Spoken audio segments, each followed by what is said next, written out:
ஒரு அன்பர் பார்த்தீங்கன்னா, அவர் வந்து என்ன பண்ணியிருக்காரு, தன்னுடைய குடும்பத்தினரோட, அதாவது அவங்க மனைவி மற்றும் பிள்ளைகளோட ஒரு வார இறுதி நாள்ல, அதாவது சனிக்கிழமையோ அல்லது ஞாயிற்றுக்கிழமையோ வச்சுக்கங்களேன், அவர் என்ன பண்ணுறாரு, குடும்பத்தோட சுற்றுலா சென்றுட்டு வராரு. அப்போ சுற்றுலா சென்றுட்டு மறுநாள் தன்னுடைய அலுவலகத்திலே வந்து அவர் என்ன பண்ணுறாரு, மதிய உணவு அருந்தும் வேளையிலே தன்னுடைய நண்பர்களோடு சேர்ந்து அவர் வந்து ஒன்றா உட்காந்து சாப்பிட்டுக்கிட்டு இருக்காரு.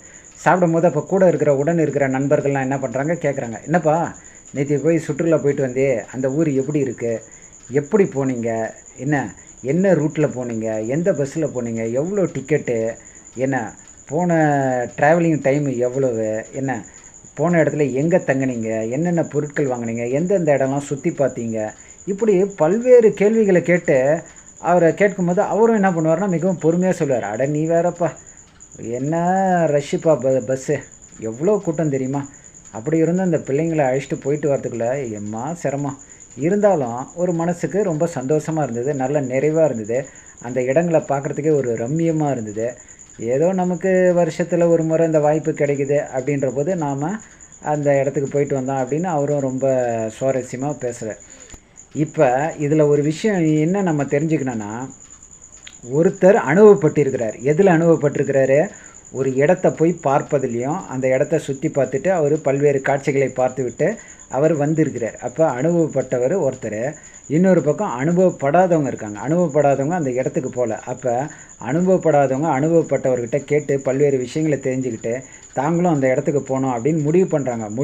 அப்போ இதே போன்று தான் ஆன்மீகமும். ஆன்மீகத்தில் என்ன ஒன்றுனா, ஏற்கனவே அனுபவப்பட்டவங்களை வந்து இந்த உலகத்தில் பல்வேறு மதங்கள், மார்க்கங்கள் இதெல்லாம் உருவாக்கி வச்சுட்டாங்க. ஆனால் இதில் ஒரே ஒரு குளறுபடி என்னென்னா, உண்மையான கடவுள் அப்படின்ற விஷயத்தை பொறுத்த வரைக்கும் எல்லோரும் ஒவ்வொருத்தரும் ஒவ்வொரு மார்க்கமும் ஒவ்வொரு மாதிரி சொல்லிட்டு போயிட்டாங்க. ஒவ்வொரு மதம் தங்களுடைய கடவுள் தான் உண்மையான கடவுள் அப்படின்ற மாதிரி அவங்க பேசிக்கிட்டு இருக்காங்க.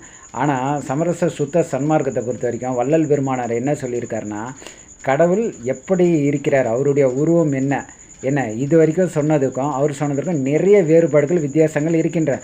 இது மட்டும் இல்லை, உண்மையான கடவுள் வழிபாட்டு முறை இது வரைக்கும் யாருமே கடைபிடிக்கல. இவர் தான் வந்து முதல் முறையாக இது வரைக்கும் கடைபிடித்த எல்லா மார்க்கத்திற்கும் மதங்களுக்கும் அப்பாற்பட்ட ஒரு புதிய வழிமுறையை கொண்டு வருகிறார். அந்த வழிமுறை எது என்றால் ஜீவகாருண்யமே மோட்ச வீட்டின் திறவுகோல் என்கிறார். இது வந்து இது வரைக்கும் யாருமே சொல்லப்படாத ஒரு விஷயம். மற்றவங்களாம் வந்து ஒவ்வொருத்தரும் ஒவ்வொரு மாதிரி சொல்லியிருக்கிறாங்க.